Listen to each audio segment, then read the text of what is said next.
नमस्कार, मी विशाल परदेशी. अन्नदाता या विशेष बुलेटिनमध्ये आपलं सगळ्यांचं स्वागत. आज आपण अन्नदातात काय बघणार आहोत? आज आपण एका IIT इंजिनियरच्या पेरू शेतीची यशोगाथा जाणून घेणार आहोत. त्याचबरोबर सालगडी महागल्याचं वृत्त आपल्याला जाणून घ्यायचंय, तसंच माझा शेतकरी अजेंडा जाणून घ्यायचा. चला तर मग सुरुवात करूयात अन्नदाता ठळकला. भारतीय बाजारातल्या कापसाला सध्या चीनमधून मोठ्या प्रमाणात मागणी वाढली आणि त्यामुळे कापसाच्या दरात तेजी आली आहे. कापसाच्या बाजारात उच्चांकी भाव मिळालेले पाहायला मिळत आहेत. वायदे बाजारात कापसाच्या कॅन्डीचे दर पुन्हा भडकले.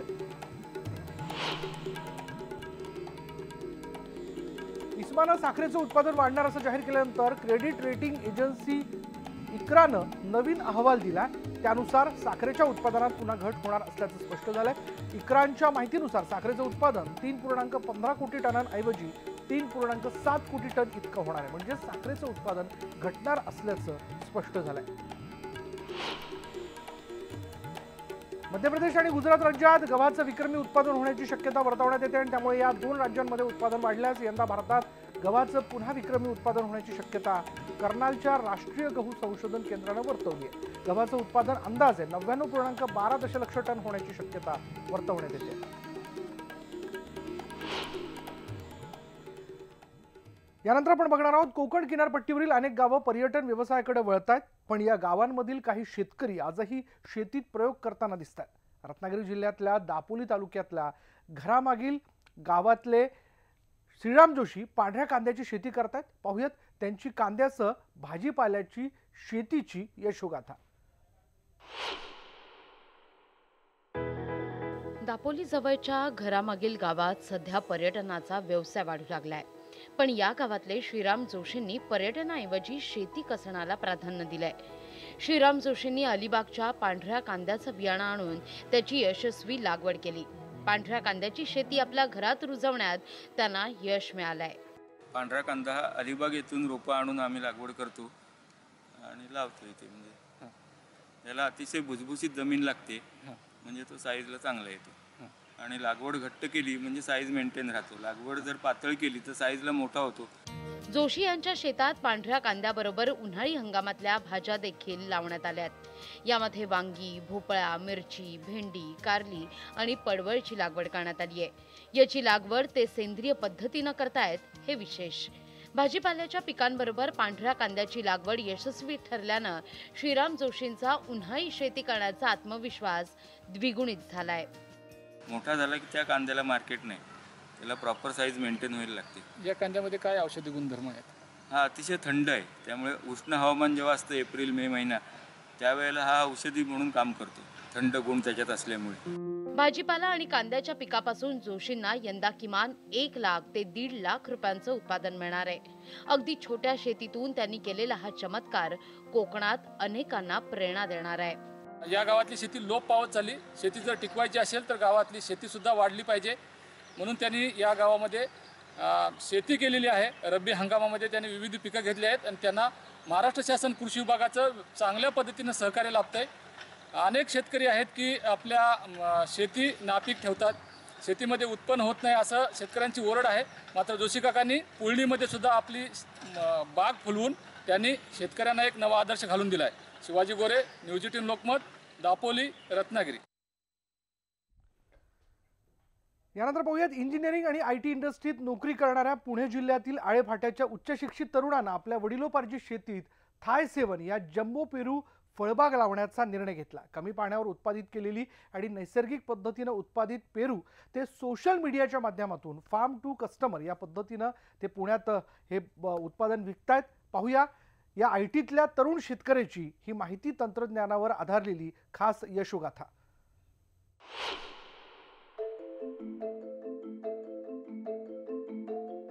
फक्त 1.5 वर्षांचं वय आणि 2 ते 2.5 फूट उंची असलेल्या या पेरूच्या रोपाला ही जम्बो फळं लगडली आहेत. आळेफाटा इथल्या सचिन तुकाराम शिर्केंच्या शेतातलं हे चित्र. जम्बो पेरू लागवडीचा हा अनोखा प्रयोग सचिन यांनी केलाय. 3 ते 4 वर्ष शेतीची मला आवड झाली. हे आमचं 8 एकरचं क्षेत्र आहे आळेफाटा जुन्नर येथे. जे माझे वडिलोपार्जित शेती आहे. वडील आणि आमचे अर्धालीदार हे सगळे मिळून करत होते गेले 15 वर्ष. ह्याआधी आमची पिकं आपली टोमॅटो, मिरची, वांगी किंवा असे कांदा ही आपली नेहमीची पिकं होती. ह्या पिकांमध्ये भावाची कमी जास्त, परत नुकसान, ह्या सगळे बरेचसे असे प्रॉब्लेम होते. त्या विचाराने आमच्या मनात आलं की आपण काहीतरी फळबाग करू. पण आमच्या भागाला तसं पाणी एवढं मुबलक नाही आहे. लिमिटेड पाणी असल्यामुळे मग फळबाग करायची तर डाळिंब एक एक पर्याय होता. ऊस होता. असे जे पर्याय होते, पण त्यातल्या त्यात एक वेगळा प्रयोग म्हणून आम्ही पेरू हा निवडला. वडिलोपार्जित शेतीमध्ये नेहमी जाणवणारं पाण्याचं दुर्भिक्ष्य आणि इतर पिकांना मिळत असलेले अनियमित दर यामुळे काहीतरी वेगळं करण्याचं शिर्केंनी ठरवलं. पाण्याचं दुर्भिक्ष्य असल्यानं आधी शेततळ उभारलं आणि ठिबकनं पाण्याची सोय केली आणि त्यानंतर जास्त वजनाचा आणि गोडीला कमी असलेल्या या एक्झॉटिक व्हरायटीच्या पेरूची लागवड त्यांनी केली. मात्र या व्हरायटीच्या लागवडीमागे मोठी रिस्क होती. पाणी कमी आहे, इथे टेम्परेचर खूप जास्त आहे. तर असं जे मानवेल असं पीक म्हणजे आम्हाला पेरू वाटलं. तर पेरूमध्ये बऱ्याचशा व्हरायट्या होत्या. बरेचसे आमच्याकडे आम्ही रिसर्च केला की बाबा एक L49 व्हरायटी आहे, एक अलाहाबाद सफेदा आहे, परत त्याच्यानंतर तायवान व्हरायटी आहे. परत तर त्यातल्या त्यात आम्ही एक एक्झॉटिक म्हणून थाई 7 व्हरायटीचा विचार केला. आम्ही ही थोडंसं रिस्कच घेतली होती, कारण की ह्या व्हरायटीला मार्केटिंग आहे तसं डायरेक्टली आपल्या भागात जास्त खाल्ला जात नाही. ह्याचे थाई 7चे मूळ वैशिष्ट्य म्हणजे कसं आहे, हा कमी गोड. त्याच्यातल्या त्यात ह्याची साईज जवळजवळ कमीत कमी ॲव्हरेज 500 ग्रॅमच्या वरच फळ असतं आणि कमीत कमी 500 त्याचं सव्वा किलोपर्यंत जातं. तर अशी व्हरायटी 1 किलोला जवळजवळ 2 ते 3 फळं बसतात. त्याच्यामुळे ते आम्ही हे निवडलं, कारण की ह्याची एक्झॉटिक व्हरायटी होती, एक वेगळा प्रकार होता. पेरूची लागवड केल्यानंतर आंतरपीक म्हणून बिजलीच्या फुलांची लागवड केली. 1.5 वर्षांनी त्यांच्या हातात तोडणी योग्य फळं मिळाली आहेत. आज अखेर 3 टन माल त्यांना मिळाला असून लोकल मार्केटला योग्य बाजारभाव मिळत नसल्यानं त्यांनी सर्व फळं सोशल मीडियातून पुण्यामध्ये विकण्यास सुरुवात केली आहे. 4 ते 6 महिन्यामध्ये आम्हाला साधारण 3 टन गळीत त्याचं झालेलं आहे. त्याचं 3 टन माल मिळालेला आहे आणि आमचं ॲव्हरेज आम्ही सुरुवातीची जी लोकल मार्केटला आम्ही पहिलं दिलं, तर त्याचं साधारण 30 रुपयापासनं रेट आम्हाला भेटत होते. 35 रुपये, 30, 35, 40. पण आमच्या लक्षात आलं का हे लोकल मार्केटला पीक थोडंसं कमी पडतं आहे, त्यांची तशी डिमांड नाही आहे.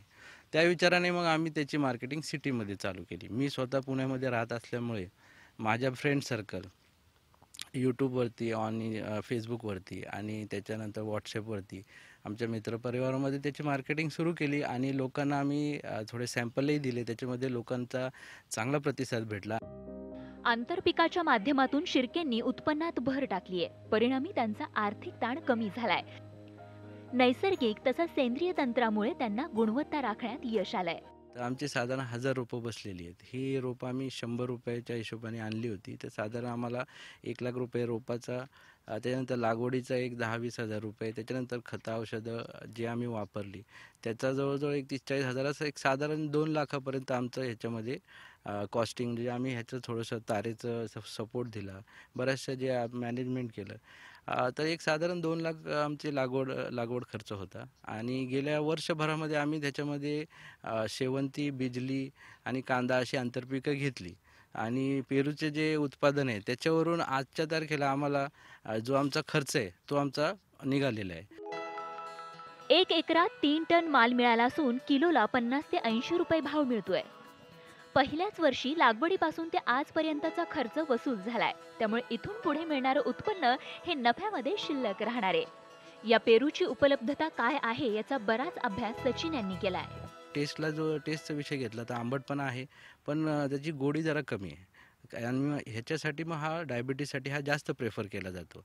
त्याच्यानंतर ह्याच्यामध्ये फायबर आणि ह्याच्यामध्ये बियांचं प्रमाण खूप कमी आहे, गर जास्त आहे आणि ह्याच्यामधली जी कीपिंग क्वालिटी जास्त असल्यामुळे जर समजा एक पूर्ण पेरू तुम्ही कापला तर तुम्ही अर्धा पेरू फ्रीजमध्ये ठेवू किंवा तुम्ही जरी साईडला ठेवला व्यवस्थित कवर करून, तरी तुम्ही तो आरामशीर एक माणूस 3 ते 4 दिवस पेरू खाऊ शकतो. आणि बाकी पेरूचे वैशिष्ट्य तर सर्वांना माहितीच आहेत. प्रोटीन, विटॅमिन, परत फायबर, अँटीऑक्सिडंट आहे. त्याच्यानंतर ज्यांना काय बीपीचा त्रास आहे त्यांच्यासाठी खूप हा बेनिफिशियल आहे. आणि साखर कमी असल्यामुळे लहानांपासून मोठ्यांपर्यंत ज्यांना थोडं वयस्कर व्यक्ती आहे, ज्यांना त्याचे प्रॉब्लेम आहे साखरेचे पण त्यांना खाण्याची इच्छा आहे, तर त्यासाठी हा एकदम परफेक्ट थाई 7 ही जात प्रेफरेबल आहे. सचिन शिर्के पुण्यामध्ये जॉब करतात, त्यामुळे त्यांच्या शेताची जबाबदारी त्यांचे नातेवाईक असलेले सुरेंद्र कुऱ्हाडे सांभाळतात. सध्या तीव्र उन्हाळा असल्यानं फळांवर उन्हाचे डाग पडतायत, फळं खराब होतात आणि यासाठी ते काळजी घेतायत. पेरू उत्पादनासाठी शेतीमध्ये रासायनिक कीटकनाशकांच्या वापराला त्यांनी फाटा दिलाय. नैसर्गिक पद्धतीच्या शेतीमुळे त्यांच्या शेतात आता मधमाशांची गुणगुणही वाढली आहे. पेरूचं जे फळ आहे त्याला सनबर्निंगचा प्रॉब्लेम येतोय. त्याच्यासाठी पेरूच्या वरून प्रथमतः फोम वापरला जातो, त्याच्यानंतर प्लॅस्टिकची पिशवी वापरली जाते. त्याच्यामुळे फळ हे फ्रेश राहतं. ही स्लरी वापरल्यामुळं आमच्या झाडांची फळांची वाढ एकदम म्हणजे साईज वगैरे चांगली होते. त्याच्यानंतर कुठलं रासायनिक वगैरे वापरत नसल्यामुळं या फळाला मार्केटमध्ये खूप मोठ्या प्रमाणात मागणी आहे. सचिन शिर्केंनी पुण्यामध्ये राहून तयार केलेल्या आयटीतल्या नेटवर्कचा आपल्या घरच्या शेतीसाठी आणि शेतात राबणाऱ्या नागरिकांच्या भल्यासाठी वापर केलाय. त्यांच्यासारख्या शहरात राहणाऱ्या किसान पुत्रांनी शेतकऱ्यांचा शेतमाल चांगल्या किमतीनं विकण्यासाठी मदत केली तर निश्चितच मोठं क्रांतिकारक काम होऊ शकतं. उच्च शिक्षित तरुणाने आपल्या शेतामध्ये फळं लावण्याचा हा प्रयोग केलेला आहे. पेरूची ही जात आहे आणि या पेरूला नैसर्गिक पद्धतीने विषमुक्त पद्धतीने आपल्या शेतामध्ये पिकवलेला आहे. आंतरपिकाचा हा सगळा प्रयोग आहे. यामध्ये काही फुलं सुद्धा लागवड केलेली आहे. जुन्नरच्या पूर्व पट्ट्यातला हा परिसर आहे. पाण्याचं प्रमाण या ठिकाणी कमी आहे. अशा या परिस्थितीमध्ये निर्यातक्षम क्वालिटीची सगळी फळं या ठिकाणी या शेतकऱ्यांनी पिकवलेली आहेत.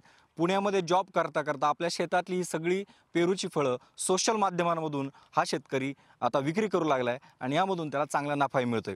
कॅमेरा पर्सन स्मिता शिंदेसह रायचंद शिंदे, न्यूज 18 लोकमत, आळेफाटा, जुन्नर. शेतीवर येणाऱ्या संकटाची संख्या कमी होत असताना यंदा मजुरांनी मजुरीचे दर वाढवल्यानं शेतकऱ्यांपुढील संकटात भर पडली आहे. मराठवाड्यात सालगडी वर्षासाठी हजारोंच्या आकड्यातून लाखोंच्या आकड्यात पॅकेजची मागणी करू लागलेत आणि त्यामुळं शेतकरी सालगडी ठेवावा की नको या बुचकळ्यात पडलाय. होळी संपली की शेतशिवारात सालगड्यांच्या नव्या वर्षाची आणि शेतीच्या हिशोबाची सुरुवात होते. सध्या मराठवाड्यामध्ये दुष्काळ असूनही मालक आणि सालगडी शिवारात अशा पद्धतीनं हिशोब करायला आणि सालाची रक्कम ठरवायला बसताना पाहायला मिळत आहे. दुष्काळ, नापिकी यानं संकटात आलेला शेतकरी सालगड्याचं पॅकेज ठरवताना पुरता चक्रावून गेलाय. सालगडी राहणारे मजूर मात्र दुष्काळ, नापिकी, बाजारात मालाचा होणारा बेभाव याचा विचार न करता आपल्या श्रमाची किंमत वाजवून घेताना दिसतायत. 80,000 रुपये साल होते, तरी यावर्षी मालकाला म्हणलो की मला यावर्षी साल तुम्ही वाढवून द्या, तर मालक म्हणाले नाही. तरी मी त्यांना म्हणलो की मला 1 लाख रुपये साल द्या, तर ते म्हणले बाबा मला काय ते पडतळ खाईनात. तर मग मी सगळे माणसाला जमा केले, तर ते माणसं बैठक बसली, तर ते म्हणले बाबा मग राजी झाले 1 लाख रुपये साल देऊ तुला. मला मागच्या वर्षी 80,000 रुपये साल होतं. मालकानं मला 1 लाख रुपये साल देवा. मालक म्हणले माल होईना, मला साल परवडणं. मालकानं मी गडी 2-4 जमा केले, मग बैठक भरवली. मालकानं मला 1 लाख रुपये साल दिलं. मी मालकाच्या शेतात काम करीत आहे. गेल्या वर्षीच्या रकमेत सालगड्यांनी तब्बल 20 ते 30% वाढ केल्यानं अनेक शेतकरी यंदा सालगडी कमी करण्याच्या मानसिकतेत आहेत. सालगडी आणि मालकांच्या बैठका तर होत आहेत, पण वर्षाचा व्यवहार मात्र जमेना झालाय. सालगड्यांनी आपल्या किमती वाढवल्यानं अनेक शेतांमध्ये सालाच्या सुपाऱ्या फुटतायत, पण अपुऱ्या. जिथं 2 सालगडी होते तिथं आता एकच ठेवायचा विचार मात्र पक्का होताना दिसतोय. दरवर्षी आमच्याकडे 2 गडी राहतात. त्या 80,000 रुपये साल राहते दरवर्षी. यावर्षी 1 लाख रुपये मागायले, म्हणून मी 1 गडी बंद केला आणि एका गड्याला 1 लाख रुपये साल दिलं. आणि मी स्वतः शेतात काम करतो. 10 एकर जमीन आहे. मला 20 एकर शेती. आतापर्यंत 3 गडी आम्हाला 80,000 रुपये सालाप्रमाणे आहेत. आता ते गुढीपाडव्याच्या हिशोबात ते 1 लाख रुपये मागायलेत. आपल्याला परवडत नाही. शेती नापिकी द्यायली, त्या नापिकीला आम्हाला पुढं जाता येत नाही. त्याच्यामुळे आम्ही 1 लाख रुपये मागायले एकच गडी लावून 1 लाख रुपये लावून मी त्या गड्यासोबत मी काम करीत आहे.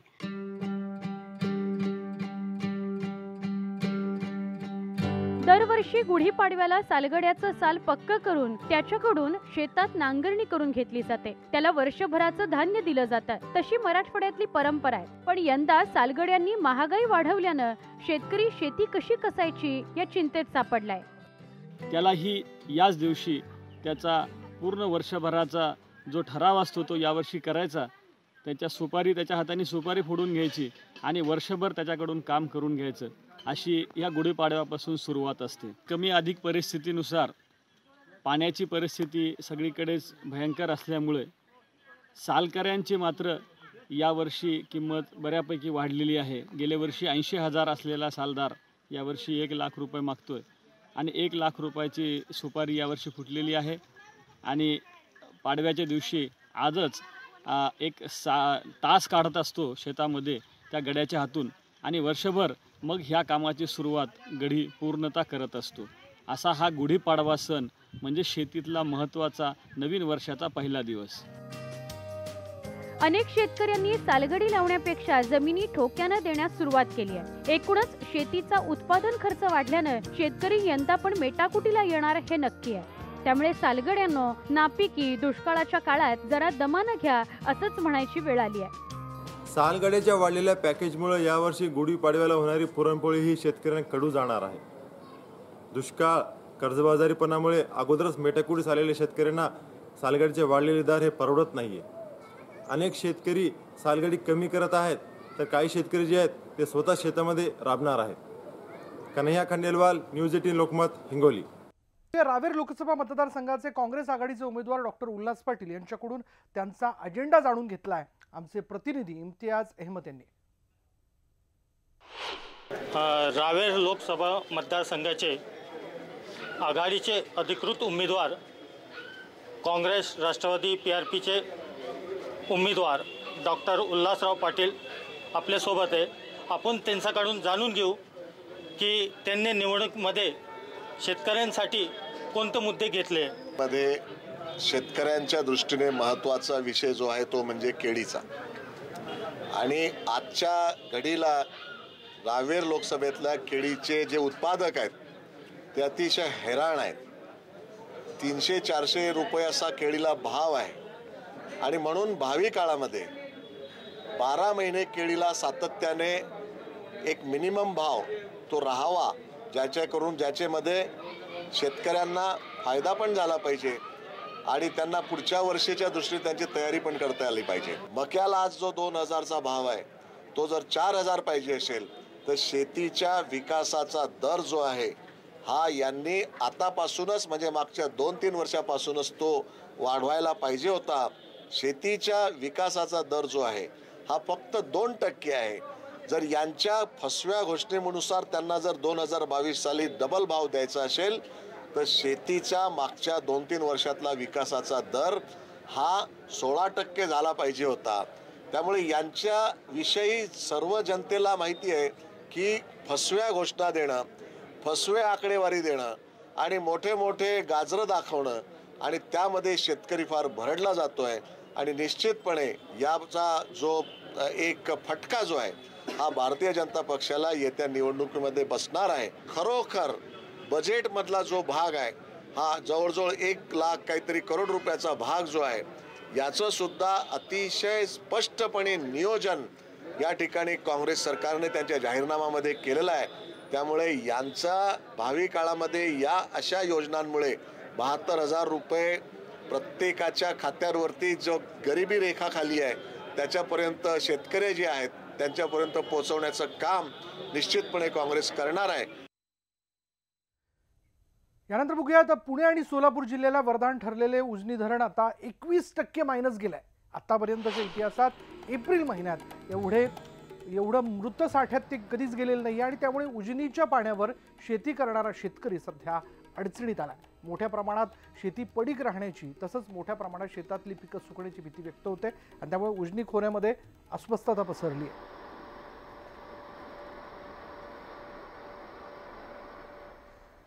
यानंतर या बुलेटिनमध्ये इथेच थांबणार आहोत. पहा फक्त न्यूज 18 लोकमत.